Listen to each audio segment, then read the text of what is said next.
Well, look at this. We have Gatsby paying the kitty tax today. She says, okay, we're both gonna be in this today. Well, we should get into it, shouldn't we? Now, to the outside world, North Ogden looked like a place of safety. A peaceful, predominantly Latter-day Saint community nestled against the Wasatch Mountains. It was the kind of town where lawns were trimmed, school buses rumbled along quiet roads, and neighbors exchanged pleasantries at the mailbox. It was exactly the type of place where no one expected evil to flourish, and precisely where Arvin Shrieve chose to build Zion. And today we are unpacking it all.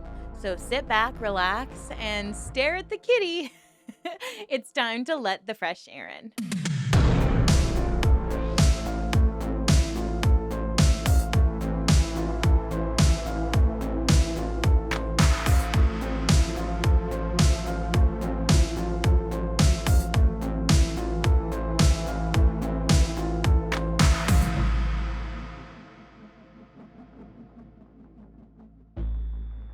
Hello, everyone. Welcome back, or welcome if you're new. My name is Erin, and I am fascinated by all things cults, true crime, and unique spiritual practices. I post several videos on one of these topics every single week, along with some interviews, some reaction videos, some storytelling videos about survivors of cults. So if you're into that sort of thing, please consider subscribing to the channel. I'd absolutely love to have you here. Also, I need some single parents to send me their Amazon wish lists this holiday season. Email me at letfresherin@gmail.com with your Amazon wish list and a little bit about yourself, and I'll feature it in one of my videos leading up to the holiday season. I am so happy Gatsby is sitting here with me. She literally never does this. I think she's trying to figure out how she can get to this dry plant over here. She keeps trying to like nibble at it. So if I'm a little distracted during the video, I'm just like, it's one of those things where I'm like, oh my God, don't move. Just make sure she stays here, make sure she's comfortable. So I hope you appreciate our guest star today. Anyways, guys, let's get right into it. By the late 1980s, the Zion Society had taken root across 13 residential homes in a cul-de-sac just off the East Bench of Ogden. These homes weren't walled off or isolated. They actually sat in a row. No, there she goes. It was fun while it lasted. These houses sat in a row like any other family dwelling. They were modest, functional, and deliberately nondescript. This suburban setting was key to the cult's long-term survival. It cloaked the group's activities in plain sight, ensuring that neighbors and law enforcement saw nothing more than an unusually close-knit religious community. Each home was owned or rented by one of Shrieve's followers. Many of the women lived communally with other sisters and children, though the nuclear family structure had been all but erased. Women were no longer wives in any conventional sense. They were vessels of obedience restructured into spiritual units, all under Shrieve's control. The physical proximity of these homes allowed for constant movement, supervision, and coordination across the community. Children might sleep in one home but eat in another and receive, quote, spiritual preparation in a third, often without leaving the block. Now, this was not accidental. It was an engineered ecosystem of control, and every square foot of it served Shrieve's purpose. Arvin Ray Shrieve was born and raised in Weber County, Utah, and spent much of his life as an unassuming resident of the Ogden area. Professionally, Shrieve worked as a landscaper for the city of Ogden, developing a reputation as an expert horticulturist in his community. However, behind this extraordinary exterior, Shrieve's religious beliefs set him on a divergent path. He'd been a devout member of the Church of Jesus Christ of Latter-day Saints, but around the early 1960s, Shrieve was excommunicated from the LDS Church for espousing unorthodox doctrines. Specifically, he advocated a return to polygamous practices that the mainstream church had long renounced. This expulsion marked a turning point in his life. Cut off from the LDS community, Shrieve began cultivating his own theological vision that blended fundamentalist Mormon ideas with his personal revelations. He would later use this vision to justify the creation of an insular religious cult over which he alone presided. By the early 80s, roughly 2 decades after his excommunication, Arvin Shrieve began to reinvent himself as a prophet figure and assemble a following. Investigators later determined that Shrieve set himself up as the leader, prophet, and patriarch of a new sect, even as he outwardly presented himself as nothing more than a friendly neighbor and grandfatherly figure. His approach was gradual but calculated. According to Weber County prosecutors, Shreve slowly indoctrinated those around him, introducing fringe religious ideas step by step. He preyed particularly on disaffected or vulnerable individuals, notably divorced women who had been alienated from mainstream LDS life. Many of these recruits were themselves former Mormons or had been excommunicated from the LDS Church, which made Shreve's pitch more persuasive. He offered a spiritual home for those who felt cast out. These people who had escaped a cult fell into another one. Shreve capitalized on the legacy of Mormon fundamentalism by reviving the promise of plural marriage and prophetic leadership. In Utah's religious landscape, independent polygamous leaders were not unheard of. Quote, guys who basically put their hands up and say, I'm a prophet. And Shreve positioned himself in that mold. He founded his cult under the innocuous name The Company, though it would later be known to law enforcement as the Zion Society or sometimes even the Sisterhood. By presenting himself as God's chosen patriarch, Shreve convinced followers, especially women, that he held the keys to their salvation. Many came to regard him as an infallible spiritual father figure. Under his guidance, about 70 members ultimately joined the sect during its peak, bound together by their allegiance to Shreve's teachings and their rejection of conventional religious norms. Central to Shreve's design was the creation of a physically and spiritually unified community. He taught that true religious living required extreme familiar closeness and separation from the outside world. Acting on this doctrine, Shreve orchestrated the relocation of his followers into a single North Ogden neighborhood, effectively transforming a suburban subdivision into the group's private enclave. Over time, members sold their previous homes and moved into houses clustered together on the same few streets at Shreve's urging. By the late 1980s, this neighborhood became a Zion society, commune in all but name, an isolated pocket where nearly all residents were part of Shreve's sect and daily life revolved around whatever he dictated. Living side by side reinforced the group's insularity. The community was described as a meticulously neat enclave of homes. It outwardly appeared normal. In reality, each house served as a dedicated role in the cult's self sufficient structure. According to police investigators, one home was designated as a school for the group's children, another as a library, and another as a clothing sewing center, and yet another for bulk food storage. This deliberate organization fostered the sense of a shared sacred enterprise. Members could walk next door to attend secret classes, contribute to communal projects, or obtain daily necessities, all without interacting with outsiders. Shreve taught that this physical closeness was ordained. It was all part of his theology of unity, meant to prepare the flock for trials to come. And indeed, Shreve often warned his followers that the outside world was on the brink of chaos and collapse. He prophesied that apocalyptic turmoil was imminent and that only their faithful community would be saved from the coming destruction.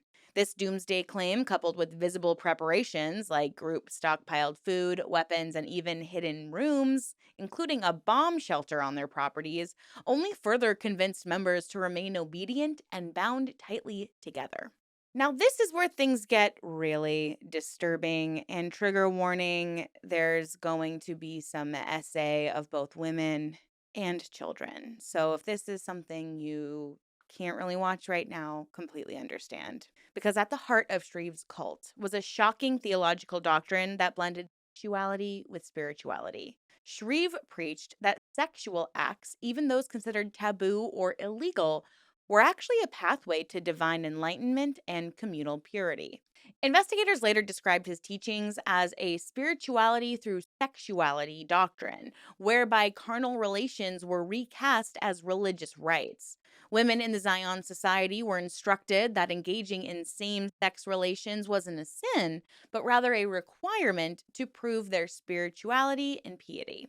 Under this dogma, every female member was expected to participate in sexual relationships with other women as a test of faith and loyalty.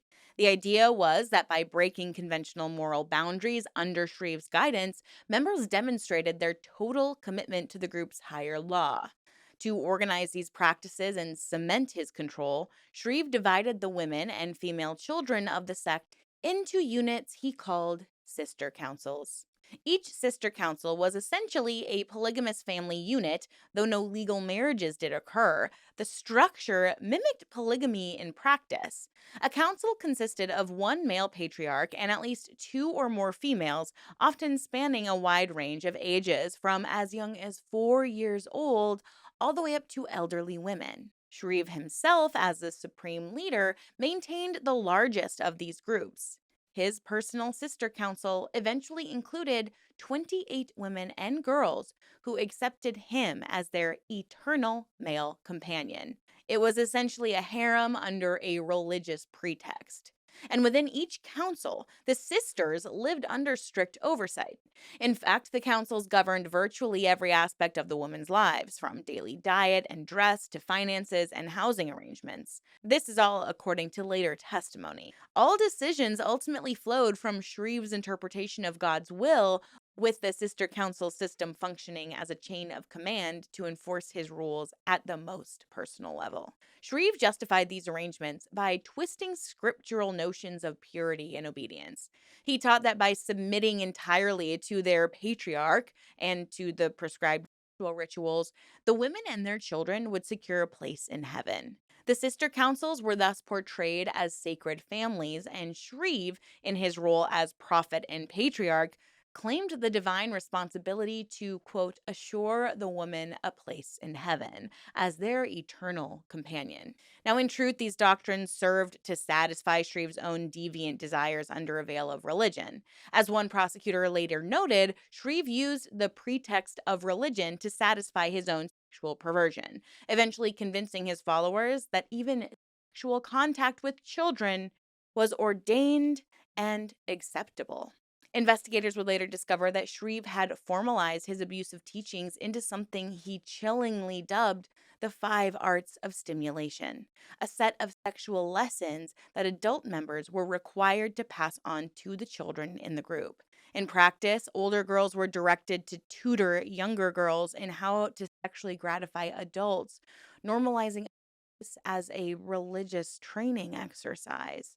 All of these horrific practices were elevated to cult doctrine, a perverse theology that conflated pedophilia, group sex, and incest with piety and obedience. Not that we really want to know what the horrors of life inside this cult were like, but just so that we're all fully aware of the dangers of groups like this, we're going to dive into the structure of the cult. Within the Zion Society's closed world, Arvin Shrieve reigned as the unquestionable authority in both spiritual and temporal matters. Members regarded him as a living prophet, and he fostered that image carefully. He communicated revelations and religious directives regularly, ensuring that every member's daily routine reinforced his teachings. Former members recount that Shreve's influence penetrated even mundane activities. For example, women in the sect were tasked with cottage industries that doubled as obedience drills. Shreve organized the female members into sewing teams within their sister councils, whose job was to manufacture lingerie that would be sold for income, often to local exotic dancers. Yeah. Before any undergarments were sold, however, Shreve would insist that his wives model the lingerie in front of the group, ostensibly as part of sect fashion shows.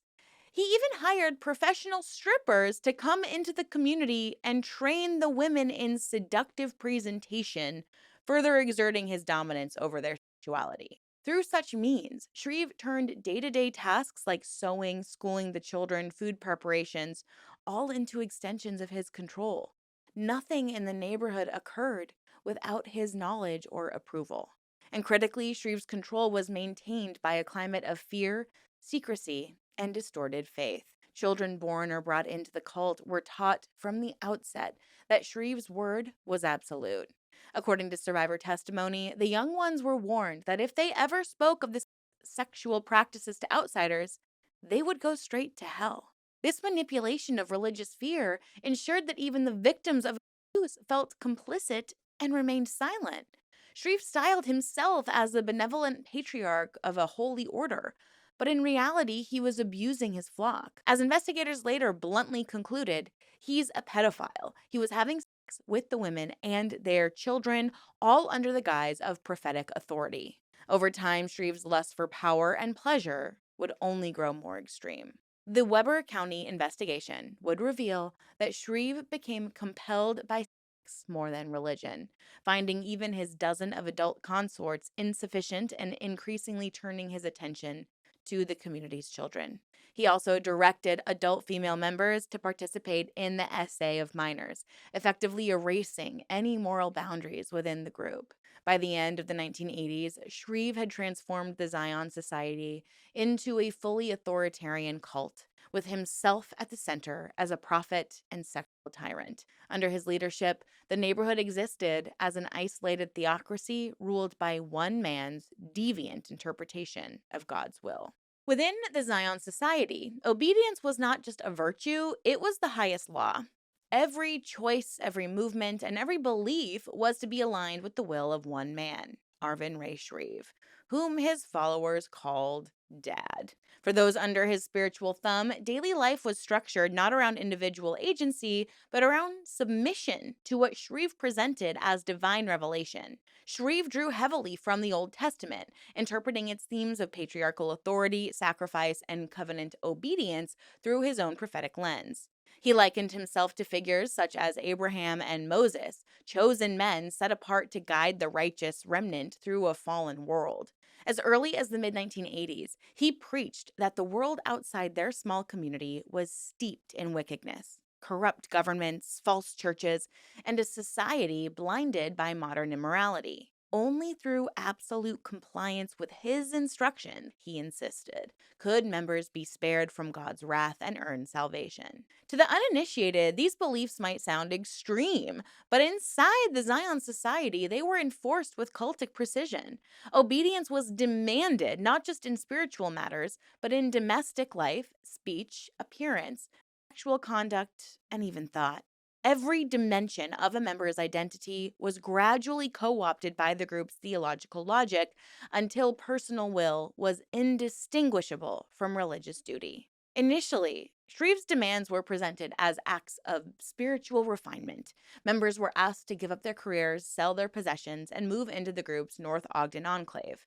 This sacrifice was framed as a test of faith, echoing the biblical story of Abraham's willingness to surrender Isaac. Members were told they must purge themselves of worldly ambition in order to become vessels of righteousness. This surrender was not just physical, but mental and emotional. Followers were encouraged and eventually required to cut ties with outside friends and family.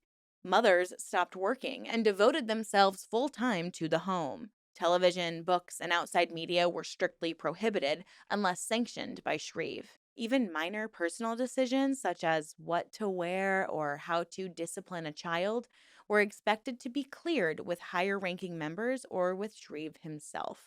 And daily obedience drills became the norm. Women and girls were tasked with memorizing scriptures, performing household duties in specific orders, and participating in what the group called unity exercises. These routines were framed as acts of devotion, but they actually functioned as behavior shaping rituals that instilled hierarchy, control, and self surveillance. To manage the growing number of members and enforce discipline, Shreve divided the community's women and girls into those sister councils, They weren't informal groups, but they were carefully structured hierarchies in which each woman's status was defined by her proximity to Shreve and her spiritual growth. Each sister council operated like a quasi military unit. The head woman, usually one of Shreve's longtime spiritual wives, reported directly to him and relayed his orders to the other women. Members of the councils had rotating assignments. Some handled food preparation, others sewed clothes or tutored children in scripture. But these tasks were more than chores, they were moral litmus tests. Performance was equated with righteousness, and mistakes were considered spiritual failing. The sister councils also served a more insidious purpose. They became mechanisms of mutual surveillance and indoctrination. Women were expected to report on one another's doubts, lapses, or failures to follow protocol. Confessions were shared in group settings and used to reinforce shame, guilt, and submission. This system created a constant sense of being watched, not just by peers, but by God through dad's spiritual eyes. But perhaps the most haunting element of the Zion Society was how mothers were made into accomplices. Many had initially joined Shreve seeking purpose, struck, or even redemption from painful pasts. Some were fleeing divorce, excommunication, or personal loss. And Shreve gave them a new family, one with a clear hierarchy, divine rules, and promises of eternal glory. And over time, these women were taught to override all of their instincts. Love, they were told, meant obedience. Maternal protection was framed as ego or fear, a barrier to the child's spiritual growth. So if a mother didn't let Shreve do those disgusting things to their children, the mother was hindering the child's spiritual growth. He would guilt the mother for wanting to protect their child from being essayed by this disgusting creep. He reinforced all of this through private counseling sessions in which he would tell women that their children's salvation depended on their willingness, the mother's willingness, to offer the kids up to him. Some mothers, survivors would later say, complied out of this true belief, but others appeared to be emotionally broken, just totally disassociating as they handed over their children. But still, others tried to shield their children in secret. But in a community that prized surveillance, secrecy rarely lasted long. Women who resisted were shamed publicly, accused of failing their duties, and sometimes cast out of their sister council unless they repented. And Shreve's manipulation was comprehensive. He destroyed not just families, but the very instincts that protected them. And by co opting motherhood itself, he ensured that obedience became a generational cycle. As Shreve's authority solidified, he began to unveil the most extreme tenet of his theology, that spiritual purity could only be achieved through full surrender, including actual obedience. Seems a little counterintuitive, but I guess that's what most cult leaders do. He taught that this wasn't perversion, but purification, that sexuality, when sanctified by God's chosen prophet, was a sacred tool for enlightenment. Now, if you're thinking, how in the world could these mothers put their children in this position? This doctrine was not introduced suddenly. Shreve slowly groomed his followers over time. At first, he spoke of sacred bonds and divine intimacy. He told stories of ancient prophets taking many wives, of God calling people to sacrifice their pride and their bodies for higher glory. He assured the women that what might feel uncomfortable at first was a spiritual evolution, one that would draw them closer to heaven. Once these adult women were conditioned, the doctrine expanded. Children now, too, were considered vessels of God. Shreve claimed that to protect their very souls from the sins of the world, they needed to be initiated into the divine through sacred touch. Mothers were told that by offering their children to him, they were ensuring their place in eternity. There are few words that are strong enough to describe the gravity of this manipulation. Our word was reframed as redemption. A child's trauma became, in Shreve's words, a heavenly offering. He taught that resisting these, quote, gifts was a form of spiritual rebellion, a sign that one's heart wasn't ready for God. It's heartbreaking and disgusting and difficult to wrap your mind around how a mother could do this to a child, but we have to remember that she's also been indoctrinated. This is where there's this kind of delicate dance being played between, are you a victim or do you become the perpetrator? And unfortunately, because of the manipulation these women experienced, they're acting as perpetrators of their children. I don't know if there's any stronger betrayal than giving up your own child, but I also really, really want to reiterate that these women were also victims. I know it's really hard if you are a parent to wrap your mind around how a parent could do this, and it does not excuse what these mothers allowed happen to their children, but it's so nuanced because these women were indoctrinated. They were essentially brainwashed. They were threatened. They were probably fearful because there were so many risks if they were to dissent or speak up or question the leader. But it's utterly, utterly, utterly heartbreaking. And I think two things can be true. You can have a lot of empathy for these mothers who put their children in these dangerous situations, and you can have a lot of anger and disgust towards these mothers who did this. It's very nuanced and it's disgusting and sad. And on one hand, I want the mothers to be held accountable too, just like the leader. But on the other hand, I have that like voice in my head reminding me that they're also victims, but they definitely cross that line into being perpetrators. And uh, there truly aren't words for it. It makes you feel just sick to your stomach because I understand that to us, to the outside, all of these beliefs sound unmistakably criminal.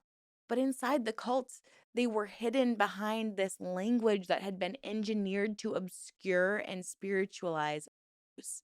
Members were instructed to keep spiritual journals in which they recorded their progress, spiritual challenges, and divine lessons.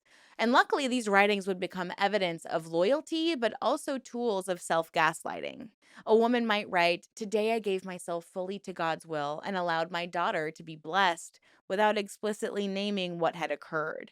So these journals would end up being evidence in the investigation later. But the act of framing abuse in theological terms allowed members to distance themselves from its reality a little bit. And Shreve would enforce consistency in his language. In group prayer meetings and confessions, survivors later said that certain phrases were repeated like mantras. We have sacrifice brings sanctification. Obedience without question is the path to Zion. To withhold is to sin.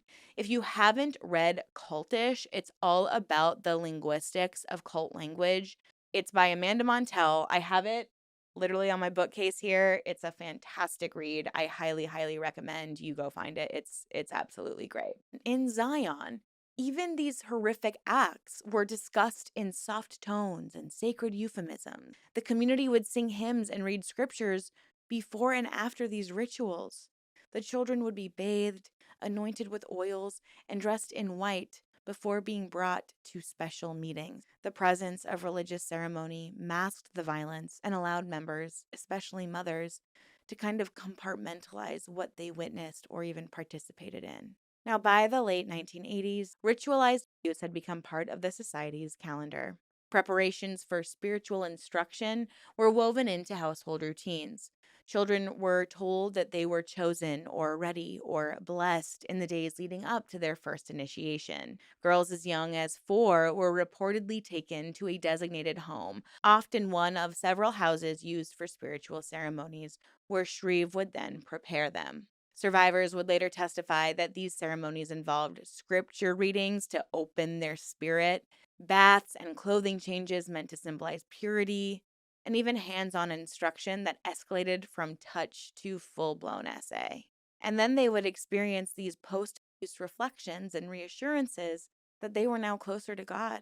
These acts were recorded in journals, blessed in prayer groups, and never described in plain language. This systematic use of religious framing allowed the cult to maintain internal stability even as it perpetuated relentless harm. For obedience to become unbreakable, it must be reinforced by fear. Shreve understood this intuitively. While he maintained a public image of calm authority, the soft-spoken dad, his system of spiritual governance was laced with implicit and explicit threats because surveillance was ever present. Children were instructed to report the behavior of their parents and peers. Women were taught to confess doubts or impure thoughts during weekly sister council meetings, where they would then be guided, corrected, or publicly shamed. These sessions often took the form of spiritual review panels. Several higher ranking women would interrogate a member about her attitude, her child's obedience, or her hesitations. Even tears were interpreted as resistance to God's will. Tears. Tears. Punishment was spiritual rather than physical, but no less devastating. A woman who failed in her duties, whether that meant objecting to a ritual or hesitating during a task or crying in front of her child, might be temporarily exiled from her sister council and forced to live alone or forbidden from participating in group prayer or even denied access to the communal food storage. Children were told their families' eternal destinies were at risk. Mothers were told they'd let God down and that their children might burn because of it. This use of spiritual blackmail was perhaps the most effective tool in Shreve's arsenal because he claimed to be the sole arbiter of God's voice. Any disobedience to him was automatically equated with disobedience to heaven itself. The fear of damnation, especially for their children, kept many women compliant long after their internal resistance had worn down. While some cults operate in remote compounds or wilderness settings, the Zion Society's strength came from hiding in plain sight. Nestled in that quiet suburban neighborhood in North Ogden, the group's homes looked perfectly ordinary to passerby. But within that cul-de-sac, Shreve enforced near total isolation from the outside world. Children were homeschooled under a religious curriculum Shreve developed himself. He and his top advisors decided what books could be read, what games could be played, and how history was supposed to be interpreted. Television, radio, newspapers, and unapproved visitors were all forbidden. Even trips to the grocery store were tightly regulated, often carried out by designated adults who were deemed spiritually stable. And this isolation serves two purposes. One, it prevented exposure to dissenting views, media, or legal systems that might trigger doubt.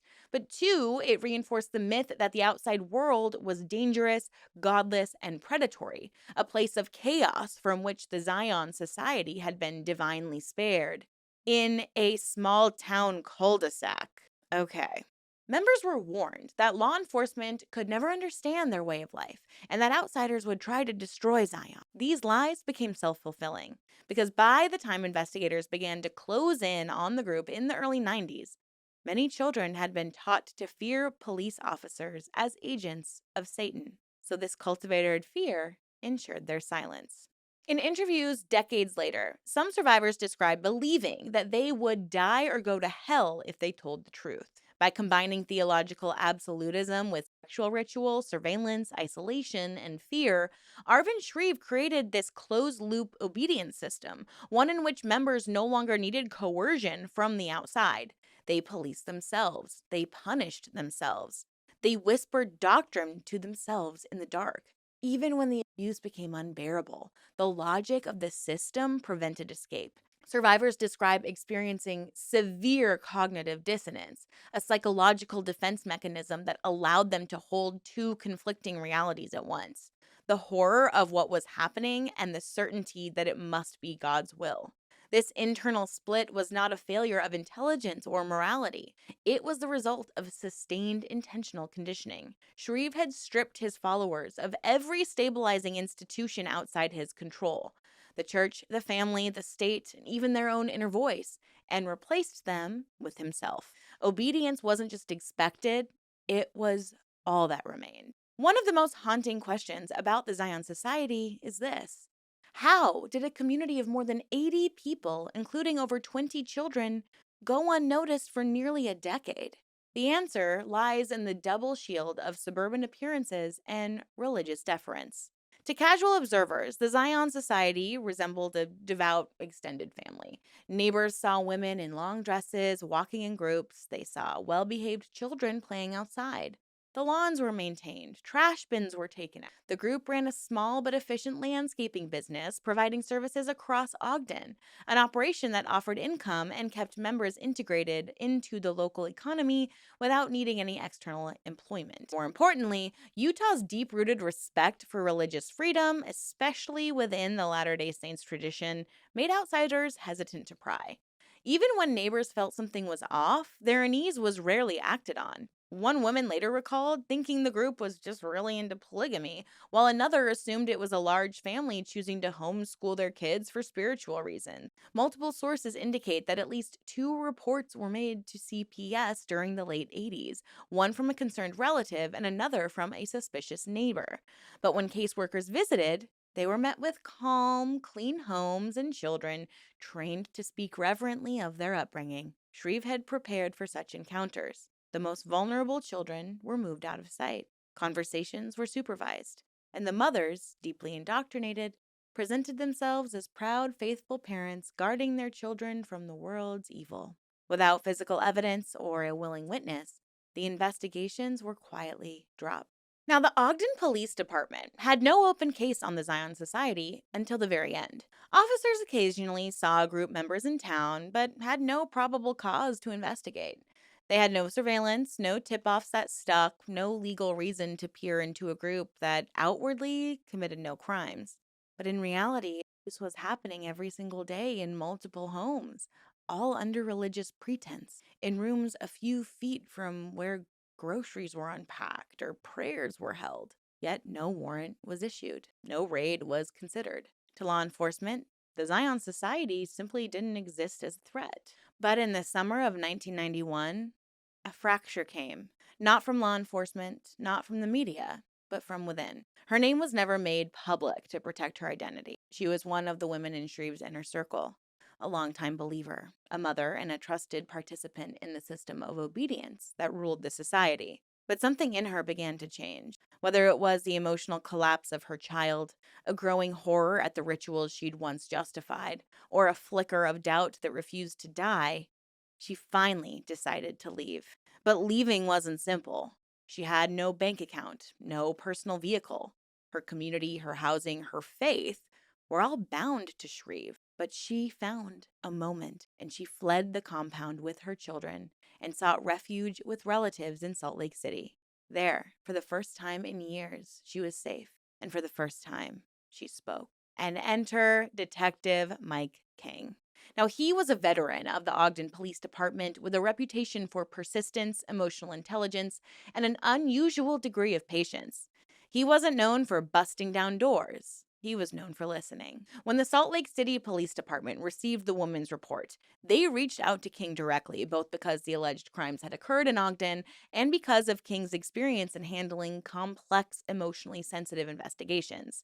At first, the scope of the story seemed almost unbelievable. A religious leader commanding 13 households, manipulating dozens of women and children, and even orchestrating systematic sexual abuse over years, all with no one noticing? But King didn't flinch. He believed the survivor. And more importantly, he didn't rush her. He allowed her to tell her story in layers. He read her journals. He spoke with her children. He spoke with them gently and without judgment. He cross-referenced timelines, identified names, and began quietly verifying what he could.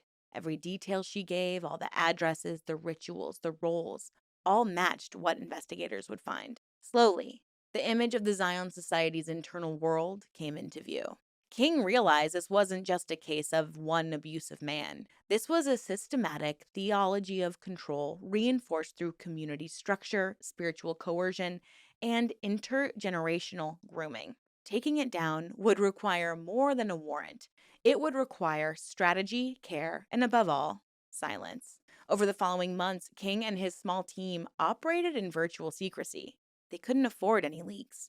The Zion Society's internal network was tight, and even a hint of an investigation could result in members disappearing or even destroying evidence. So King quietly assembled a multi-agency task force pulling in the FBI, Utah's Attorney General's office, and local prosecutors.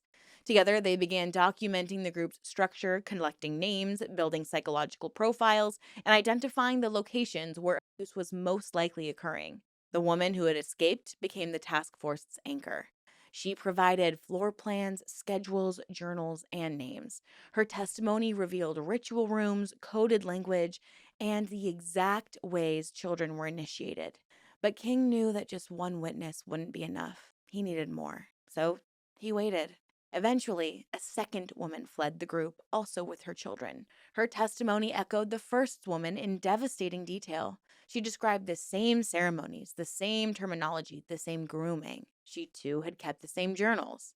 She had been told her child's salvation depended on their obedience to dad. With two survivor witnesses, corroborating documents, and preliminary interviews with traumatized but increasingly open children, King and the task force made their move. They sought and received a court approved search warrant. And what followed was one of the most complex and coordinated child rescue operations in Utah history. At dawn on August 2nd, 1991, more than 70 officers from federal, state, and local agencies converged on North Ogden. The operation was meticulous. Officers surrounded each of the 13 homes simultaneously to prevent word from spreading between them. SWAT teams breached entry quietly but forcefully, securing the houses and detaining adults. 29 children were recovered that day. Some were crying, but some were silent. Some asked why the police had taken their father away. Their confusion and their fear was heart-wrenching. Many had never spoken to a police officer before. Most had never even attended public school or seen a doctor outside the group, or even heard the term abuse. Inside the homes, officers found hundreds of journals, photographs, ritual clothing, and Shrieve's own writings, detailed notes cataloging the spiritual progress of each woman and child in his care. When Arvin Shrieve was arrested, he offered no resistance. He told one officer calmly, "It's in God's hands now." The August 2nd raid didn't just dismantle the Zion Society physically. It shattered a theological world that had held its members captive for over a decade. Children were separated from their mothers. Mothers were questioned by detectives and social workers, often in a state of shock or spiritual confusion. Some cried for Shreve, unable to understand why the man they believed was chosen by God had been taken away. And others remained silent, broken open by a reality they had never been allowed to name. Authorities quickly moved the children into protective custody. Trained trauma specialists were brought in to begin what would become years of recovery work. Therapists reported symptoms consistent with ritual abuse, prolonged indoctrination, and multi-generational trauma. Many of the children had no language for what had happened to them, only the vocabulary given to them by Shreve: blessings, spiritual touch, and obedience. Now, adults were harder to reach. Some women remained loyal to Shreve, believing his arrest was persecution. Others collapsed under the weight of their guilt and their grief. A few began cooperating with law enforcement, slowly opening up about what they had endured and what they had facilitated. Publicly, the raid triggered shock and horror. The image of a quiet Utah neighborhood concealing ritual abuse of children ran counter to every stereotype about suburban safety and every stereotype about ritual abuse. I thought these were supposed to be satanic rituals, not Mormon Christian rituals.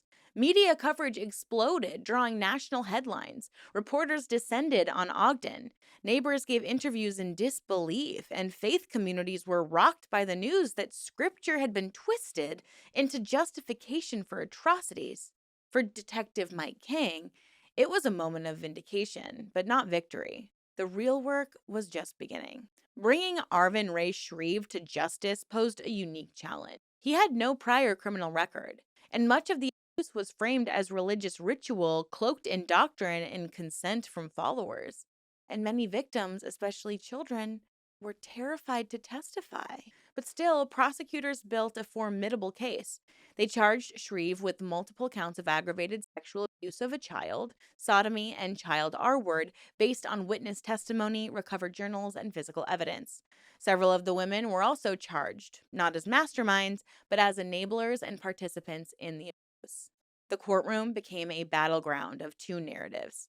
The prosecution presented Shreve as a predator who engineered an entire belief system to justify his pedophilia and spiritual enslavement. The defense attempted to cast him as a misunderstood religious leader, a man whose followers took his teachings to extremes. Now, I know that, every criminal needs a lawyer, but I could never justify representing a human like this. Ever, ever, ever, ever, ever. But luckily, the jury saw through the theological smokescreen. In 93, Shreve was convicted and sentenced to a lengthy prison term. Several of his top female followers also accepted plea deals or served reduced sentences in exchange for cooperation. But no sentence could undo what had been done. For survivors, healing wasn't linear. Many children were placed in foster care or adopted by extended family. Some women reunited with relatives they hadn't spoken to in years. Others entered state rehab programs for cult survivors and trauma recovery. Psychologists working with the children described deep identity confusion, anxiety, flashbacks, and developmental delays. Some kids, even years later, would still refer to Shreve as dad, not just out of habit, but because they had been taught to believe that he was God's chosen vessel on earth. Therapy focused not just on trauma, but on reconstructing a reality based in autonomy, truth, and safety. A few of the women eventually became advocates, speaking out in private forums, helping others who had experienced cultic abuse, and even participating in training sessions for law enforcement and therapists on how to detect signs of coercive control in religious contexts. Detective Mike King, for his part, didn't seek the spotlight, but he did continue to work on cases of ritual abuse and religious exploitation for years after the Zion Society case closed. In later interviews, he emphasized the power of listening and the importance of treating survivors with dignity, patience, and belief.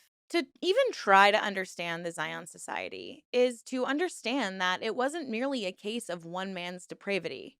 Arvin Shrieve may have been the architect, but what he created was a system of psychological warfare, a cult by every clinical and sociological definition.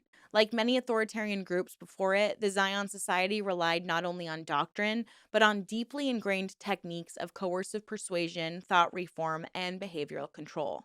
As cult expert Dr. Margaret Singer once wrote, quote, "Cult leaders use manipulative techniques that prey on the vulnerable.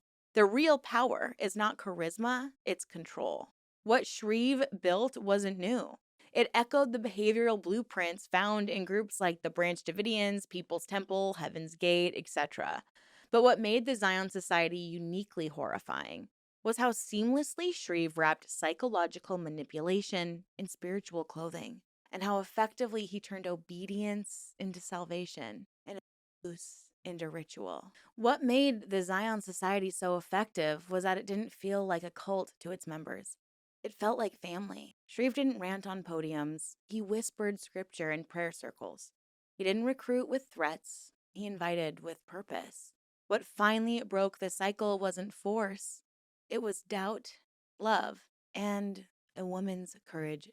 The first woman who fled did so not because someone told her to, but because something inside her, perhaps maternal instinct, perhaps a still, quiet voice, told her that something was wrong. And when she found someone who listened, the dam broke. The Zion Society should serve as a sobering reminder that abuse doesn't always look like violence, and cults don't always wear robes or chant in the woods.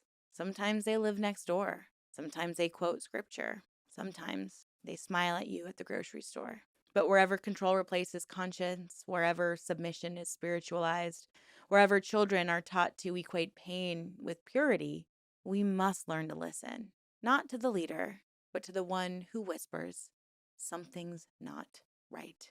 I know this was a heavy one. I know it's really, really difficult to even consider the fact that there are monsters like this man out there, but I think the more we talk about it and bring light to it, the more we can avoid situations, groups, and people in the future. So please let me know what you think down in the comments below.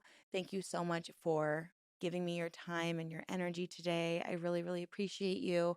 And if you're a single parent looking for some more help this holiday season, please remember to create your Amazon wish list and email it to me with a little bit about yourself to letfresharon@gmail.com. Thank you all so much again. Stay safe out there. Always ask questions and always stay skeptical. I'll see you in my next one soon. Bye.